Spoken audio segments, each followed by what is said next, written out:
Hey everyone, hi, welcome back to my channel.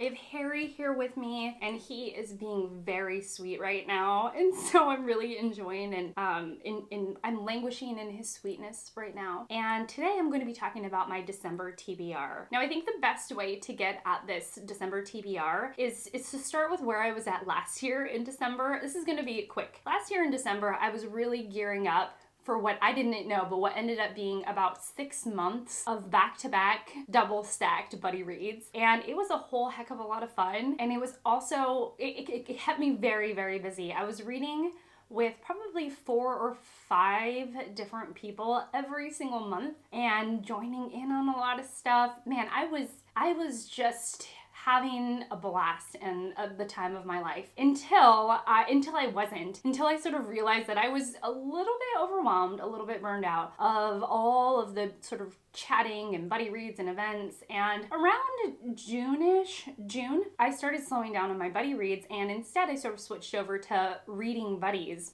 Y'all know who you are, and they're the people that I check in every single day with my reads, and I tell them what I'm reading and we chat about what I'm reading and what they're reading, and it's a very nice, lovely exchange, and it's a nice way to stay accountable with my reads and to exchange a nice bookish greeting to other book lovers for the day. And as I was saying before my throat cut out, I really love that system. I really love my reading buddies. They're wonderful in all of the ways, and I have enjoyed it. So this month in December compared to last December is very different. I am basically mood reading my way through the month, which means that I will pick up what I want to pick up and all of my reading plans are incredibly loose, and I've even sloughed off on like committing to any kind of read. So I have like a pile of possibilities is what they'll say, rather than a to be read list. Everything is very loosey-goosey over here, which is how I like it, okay? I really like it like this. However, I can also get kind of lazy with my reads, and I can just, read like 20 pages a day until I finish a book, and if a book is 300 pages, then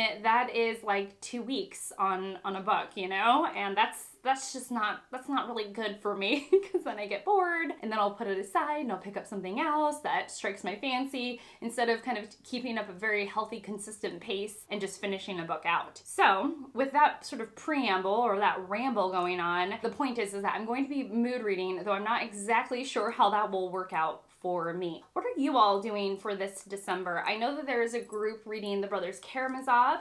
Sandy at Miss Reads a Lot is hosting that group by Dostoevsky. So are you joining in on that? Are you doing any kind of reindeer readathon type of deal? Are you cozying up with Christmas coziness, or the Cloak and Dagger readathon, I think it's called, where you read murder mysteries? They all sound good, but nothing is like singing to my soul. Nothing is calling me so hard that I want to follow that desire down the rabbit trail of the readathon. Here's what I have going on this month. It's very sparse. I have I Capture the Castle by Dottie Smith, which is going to be because of the FOMO book club, the Fear of Missing Out book club, which is hosted by Jack at Spreadbook Joy, Gemma of Gemma Books, and Alice of the Giant Bookshelf. And funnily, this was one of the books on my list for the 22 classics I picked out for 2022. If you haven't seen that video, I will leave it linked down below. I've actually done pretty well with that list, so hopefully I'll get to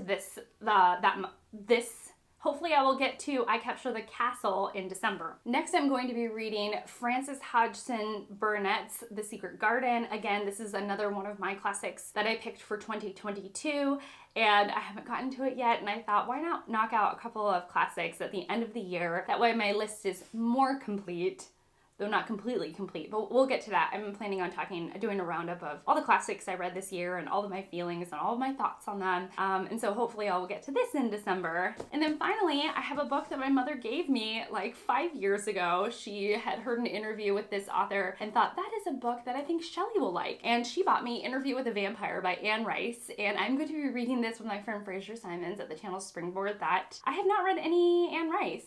I take that back. I have read one of her one of her books that I shall not name because I'm embarrassed. Anyways, so I am planning on reading this, and I'm excited to get into vampire fiction in December because, you know, the mood calls for it. And other than that, I'm gonna let myself mood read through the month because that's what I'm feeling. What about you all? Do you ever, like, how does your reads change throughout the year? Has your reading evolved this year? I would love to know. I am excited about all that BookTube has going on. I'm just feeling a bit of like a little bit of a loner this month. A little bit of I'm gonna go rogue. I'm gonna be by myself. It's gonna be me and Harry. We're gonna be picking up things that we want to pick up and finishing out some reads that I had started that I really feel like I want to finish, you know? And yeah, so if you want to know how this month goes, then I would encourage you to subscribe and stick around. I am curious how this month will go myself. And yeah, that's it for me. So thank you so much for watching.